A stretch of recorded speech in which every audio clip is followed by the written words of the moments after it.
नमस्कार, जय हिंद। इतिहास विमर्श में आज मैं आपको ले चलूँगा माधो राष्ट्रीय उद्यान जो शिवपुरी में है। आपको ये जानकर आश्चर्य होगा कि मध्य प्रदेश में पूरे भारत में सबसे ज़्यादा राष्ट्रीय उद्यान हैं। उन्हीं में से एक है Madho national park. Madho national park Gwalior से लगभग 100 किलोमीटर दूरी पर स्थित शिवपुरी में है। इस पार्क का जब निर्माण किया गया था तो राजा महाराजाओं के लिए शिकारगाह और प्रकृति के संरक्षण के लिए इस पार्क का निर्माण किया गया था, इस उद्यान का निर्माण किया गया था। इसमें कई सारे जानवर हैं, उन जानवरों को संरक्षण मिले इसलिए नज़दीक ही यहाँ बाणगंगा भी है, पानी है, कई तरह के पेड़ पौधे हैं, कई तरह के जानवर हैं। इस पार्क को राष्ट्रीय उद्यान का दर्जा सन 1958 में मिला। इस पार्क में कई सारी व्यवस्थाएं हैं। दिन में आप अपने वाहन से भी जा सकते हैं, ऐसी प्लानिंग की जा रही है। और रात्रि में भी इस पार्क को घुमाने के लिए, इस उद्यान को घुमाने के लिए अब वन विभाग व्यापक स्तर पर काम कर रहा है। तो आज मैं आपको इस पार्क की खूबसूरती के लिए, इस नेशनल पार्क की खूबसूरती के लिए ले चलूँगा दिखाने।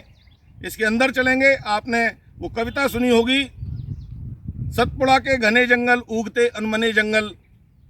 उसी तर्ज पर हम आज इसको देखेंगे। कई सारे घने जंगल हैं। मेरे पीछे आपको ये दृश्य दिखाई दे रहा है। इस रास्ते से यात्री जाते हैं। बहुत सारे युवा इस पार्क का भ्रमण करने आते हैं। प्रकृति का संरक्षण हमारे शास्त्रों में भी दिया हुआ है। सम्राट अशोक ने अपने धर्म अभिलेखों में जो लिखवाया था उसमें थेर शुश्रूषा की बात की थी कि पेड़ पौधे लगाएं और उनको संरक्षित करें। ये पार्क, ये नेशनल पार्क, ये जंगल, ये हमारे पर्यावरण को भी संतुलित रखते हैं। तो आइए चलते हैं और भ्रमण करते हैं इस नेशनल पार्क का। इको टूरिज्म अर्थात पारिस्थितिक पर्यटन आज पूरी दुनिया में टूरिस्ट की पहली प्राथमिकताओं में रहता है। इसके अंतर्गत प्राकृतिक क्षेत्रों की यात्रा पर पर्यटक निकलते हैं, जिसमें वन्य जीवन और पर्यावरण की दृष्टि से यात्रा की प्लानिंग की जाती है। ग्वालियर के आसपास भी ऐसे बहुत सारे स्थान हैं जहां इको टूरिज्म का व्यापक क्षेत्र है। इन्हीं में से एक है शिवपुरी स्थित नेशनल पार्क। सबसे पहले हम माधव नेशनल पार्क की चर्चा आपसे करें। आपसे यही निवेदन करूंगा कि इस वीडियो को आप पूरा देखें और इतिहास विमर्श के दृष्टि से माधव नेशनल पार्क का पूरा मुआयना करें। आज हम चलते हैं माधव नेशनल पार्क। यह राष्ट्रीय उद्यान मध्य प्रदेश के शिवपुरी जिले में स्थित है। ऊपरी विंध्यन पहाड़ियों के एक हिस्से पर स्थित इस उद्यान को 1958 में राष्ट्रीय उद्यान अर्थात नेशनल पार्क का दर्जा प्राप्त हुआ। भारत में सर्वाधिक राष्ट्रीय उद्यान मध्य प्रदेश में ही हैं। यहाँ कुल 17 राष्ट्रीय उद्यान हैं। इस उद्यान में स्थानीय राजा महाराजाओं के अतिरिक्त अंग्रेज अधिकारी व उनके मेहमान शिकार के लिए आया करते थे। वर्तमान में इस नेशनल पार्क का कुल क्षेत्रफल 354 किलोमीटर अर्थात 137 वर्ग मील का है। इस नेशनल पार्क के झील और घास के मैदानों में नीलगाय, बंदर, चिंकारा, चौसिंघा, हिरण, चीतल, सांभर, वर्किंग हिरण, तेंदुए, भेड़िए, सियार, लोमड़ी, जंगली कुत्ता, जंगली सुअर, शाही, अजगर, मोर आदि अनेक प्रकार के पशु पक्षी देखे जा सकते हैं। इस नेशनल पार्क को देखने के लिए इसे प्रतिदिन सूर्योदय से सूर्यास्त तक के लिए दर्शकों के लिए खोला जाता है। दर्शकों की सुविधा के लिए वन विभाग द्वारा प्रसाधन और पेयजल की व्यवस्था भी यहां की गई है।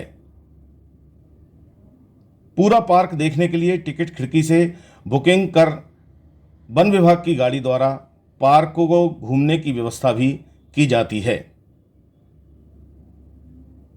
मुख्य द्वार पर दर्शकों की सुविधा के लिए कई सूचना बोर्ड दिखाई देते हैं, जो अंदर जाकर जगह जगह पर और भी दिखाई देते हैं। इन सूचना बोर्डों पर पार्क से संबंधित संक्षिप्त इतिहास और अन्य सावधानियों के बारे में पर्यटकों को बताया गया है। इस नेशनल पार्क का इतिहास में भी उल्लेख मिलता है। मुगल सम्राट अकबर से लेकर अंग्रेजी शासनकाल और सिंधिया शासक व उनके शाही मेहमान यहाँ शिकारगाह के रूप में इसका आनंद उठाते थे। वन्य जीवों के प्रति उत्साही पर्यटकों के लिए इस उद्यान का भ्रमण किसी सपने के साकार होने से कम नहीं है। मानव के हस्तक्षेप के बाद भी यहाँ की जैव विविधता किसी भी तरह से कमतर नहीं है। इस पार्क में ही ग्वालियर के महाराजा जीवाजीराव द्वारा यहाँ एक सुंदर भवन का निर्माण भी कराया गया था, जिससे यहाँ रहकर जंगल का आनंद उठाया जा सके। इस महल से सूर्यास्त का दृश्य देखना अत्यंत ही मनोरम दिखाई देता है। इन जंगलों में आगे बढ़ने पर राष्ट्रकवि भवानी प्रसाद मिश्र जी की वे पंक्तियां सहज ही स्मरण हो आती हैं, जो हमने बचपन में पढ़ी थीं। झाड़ ऊंचे और नीचे चुप खड़े हैं आंख मीचे, घास चुप है काश चुप है, मूक शाल पलाश चुप है, नींद में डूबे हुए से उगते अनमने जंगल। कुछ ऐसा ही दृश्य माधव नेशनल पार्क में देखने को मिलता है। रास्ते में आगे बढ़ने पर हमें एक ओर पहाड़ी क्षेत्र तो दूसरी ओर मनोरम झील दिखाई देती है। नजदीकी छोटी छोटी हट्स बनी हुई हैं, जिसमें छिपकर शिकारी शिकार किया करते थे। ग्वालियर के महाराजा माधवराव सिंधिया द्वारा वर्ष 1918 में मनिहार नदी पर बांधों का निर्माण कराते हुए सख्या सागर और माधव तालाब का निर्माण कराया गया था। वही आज झरनों और नालों के साथ पार्क के सबसे बड़े जल निकाय हैं। यूं तो इस नेशनल पार्क में आप अपने परिवार या मित्रों के साथ कभी भी आ जा सकते हैं, मगर अक्टूबर से मार्च के दौरान यहाँ का मौसम ज़्यादा अनुकूल रहता है।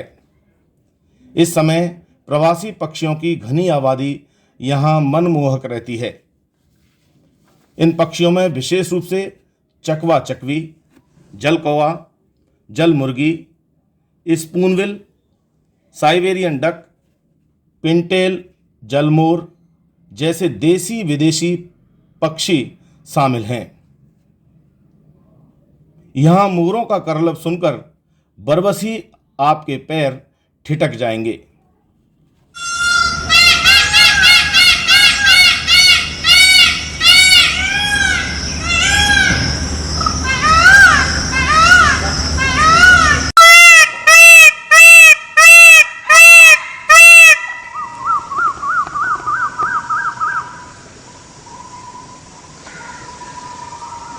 नेशनल पार्क में बैलगाड़ी के पहियों की बागड़ से निर्मित एक चौरस मैदान सहज ही अपनी ओर आकर्षित करता है। यहाँ बनी बारादरी इस दृश्य को और भी मोहक बनाती है। पीछे घने जंगल की विशाल श्रृंखला है। यहीं जंगली जानवरों के लिए गुफानुमा निर्माण भी वातावरण में रोमांच जगाता है। इस नेशनल पार्क में बहुत सी छोटी बड़ी इमारतें भी निर्मित की गई हैं, जो नेशनल पार्क के संचालन और व्यवस्था के लिए वन विभाग द्वारा उपयोग में लाई जाती हैं। माधव नेशनल पार्क में आकर्षण का केंद्र है यहाँ का सेलिंग क्लब। यहाँ पूरे नेशनल पार्क का मैप भी दिया गया है, जिसमें पार्क के संबंध में महत्वपूर्ण सूचनाएं प्रदर्शित की गई हैं। सेलिंग क्लब के मुख्य गेट पर सिंधिया राजवंश का प्रतीक चिन्ह 2 सर्प और सूर्य का अंकन मिलता है। साथ ही सख्य सागर सेलिंग क्लब 1919 लिखा हुआ है। सेलिंग क्लब के अंदर का माहौल और भी अधिक रोमांचकारी है। यहाँ झील के ऊपर एक बड़ी बारादरी बनाई गई है, जहाँ कुर्सियाँ भी लगी हुई हैं। एक छोटी सी पुलिया पार करके इस पर पहुँचा जा सकता है। यहाँ से झील का सुंदर मनोरम दृश्य नयनाभिराम लगता है। विशिष्ट अतिथि यहाँ से ही झील में नौका विहार का आनंद भी उठाने के लिए आते हैं। अंदर बैठकर लोग अपनी थकान मिटाते हैं। यहाँ शानदार सेल्फी पॉइंट भी हैं, जहाँ युवा अपनी सेल्फी उतारते आसानी से देखे जा सकते हैं। आप भी अपने परिजनों व इष्ट मित्रों के साथ ऐसे पर्यावरणीय महत्व के स्थलों के भ्रमण का मन बनाइए और स्थानीय पर्यटन स्थलों को प्रमोट करने में अपना योगदान दीजिए। अब माधव नेशनल पार्क में वन्य प्राणियों को रात्रि में भी देखा जा सकेगा। नेशनल पार्क में बाघ पुनर्वास की तैयारियों के बीच नाइट सफारी की तैयारी भी चल रही है। नेशनल पार्क प्रबंधन इसके लिए रूट चार्ट तैयार कर रहा है। यहां अभी दिन में ही सैलानी घूमने आते हैं, जल्दी ही रात्रि में भी पर्यटक वन्य प्राणियों को देख सकेंगे। नाइट सफारी के लिए प्रबंधन अपनी गाड़ी और स्टाफ रखने की योजना तैयार कर रहा है। दिन के समय लोग अपने निजी वाहनों से भी घूमने जा सकते हैं। तो दोस्तों, मुझे विश्वास है माधव नेशनल पार्क की ये वीडियो आपको बहुत पसंद आई होगी। अगर आप पे समय हो और आप इन गर्मी की छुट्टियों में कहीं घूमने जाना चाहते हो तो आप एक बार इस नेशनल पार्क को देखने अवश्य आएँ। यहाँ आपको एक सुकून मिलेगा। साथ ही साथ आप अपने मित्रों को जो अभी तक ऐसे नेशनल पार्क के बारे में ज़्यादा जानकारी नहीं रखते हैं, आप उनको जानकारी देने के लिए इस वीडियो को लाइक करें और शेयर करें, जिससे लोगों को इसके बारे में जानकारी मिले और वो भी अपना प्रोग्राम इन नेशनल पार्क को देखने के लिए बनाएं। क्योंकि वन्य प्राणी हमारे अपने ही बीच के हैं और हम ये सब मिलकर हमारे पर्यावरण को बनाते हैं। तो हम सब लोगों का भी ये दायित्व है कि इन वन्य प्राणियों की संरक्षण करें, साथ ही साथ इन पेड़ पौधों का, इन जंगलों का भी संरक्षण करें, जिससे हमारी धरती का पर्यावरण बना रहे। वैसे भी धरती पर लगातार जो टेम्परेचर है वो बढ़ रहा है। ये पेड़ पौधे ही हैं जो इस टेम्परेचर को कंट्रोल करते हैं। और हमने कोरोना काल में देखा है इन्हीं पेड़ पौधों से निकली हुई जो ऑक्सीजन है वो हमारे लिए कितनी ज़रूरी है। तो आप इसे शेयर करें। साथ ही साथ जो लोग अभी तक इतिहास विमर्श से नहीं जुड़े हैं, वे इतिहास विमर्श से जुड़ना चाहते हैं तो आप इसको सब्सक्राइब करें। साथ ही साथ बेल आइकन पर जाएं और ऑल के ऑप्शन पर जाएं, जिससे इस चैनल के माध्यम से हम जितनी भी वीडियो लाते हैं, चाहे वो शैक्षिक वीडियो हों, पर्यटन से संबंधित हों, एनएसएस से संबंधित हों, उन सभी की जानकारी आपको मिले। आपने ये वीडियो पूरा देखा, इसके लिए आपका बहुत बहुत धन्यवाद। जय हिंद।